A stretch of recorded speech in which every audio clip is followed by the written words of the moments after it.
Kuna time ulitangaza kwamba actually ilikuwa ni mwezi wa pili ungetoa album ya Bongo Flava, lakini ndoto yako nyingine ilikuwa ni kufanya show kubwa ambayo ungefanya na wasanii ambao umeweza kuwepo nao kwenye label, wengine ambao umewatoa, umewapa nafasi, lakini pia pamoja na wasanii wao ambao wao pia wamekuwa wakiwamiliki. Yani ni kama Diamond na wanae na wajukuu zake pamoja na marafiki zake.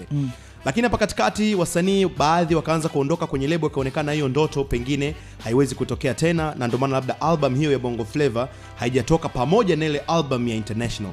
Mipango hizi album iko vipi, na hiyo ndoto bado itaendelea kuwepo ya kuja kufanya show ya Diamond wanae pamoja na wajukuu zake? Album kwanza, mimi kweli kipindi hichi sitaka kutoa album. Nifikia kutoa album, lakini naona kama nataji niweke ngoma moja moja niziwekee nguvu kubwa. Hizi plug zifike napotaka. Sababu unakuwa nyimbo 10 kushikilia huko na huko. Yani na muziki wenyewe kwa kitu ninachokitaka mimi kinahitaji hela nyingi sana. Kwa nataka kidongo moja kama kwa Masavavi, kama unavotia hivi happy, na nalishikilia naleka huko na kaela huko na ifike. Kia albamu naona kama itanivuruga kwa mimi mikakati yangu. Kwa wengine wakifanya ni sawa na haki ya kufanya hivyo, ila kwa mimi kwa pande zangu kwa sasa hivi nataka nitie dongo. Ndio maana napenda nikatia dongo mwezi huu, nikata dongo mwezi unaofuata, au wiki mbili nikata nyingine. Bwana nike dongo moja moja ilipushi. Kwa sababu wakati nimetoa albamu ya 4 kuna kitu kiliniumiza sana. Nileka nguvu, ngeka nyimbo zangu nyingi sana, fikali sana.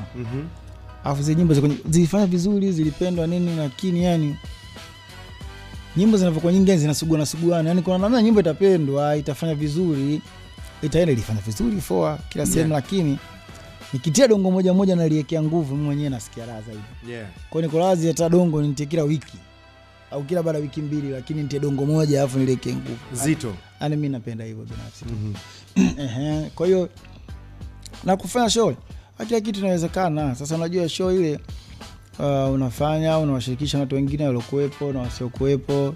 Sasa hapo ni management team, na wao wenyewe kuelewana, washakuwa wengine na management zao na timu zao. Lazima kuzungumza nao vizuri, kuelewa, kufikiria vyema, na kuwa positive. Kwa positive utafanya. Kwa positive mtafanya, jambo kufanya.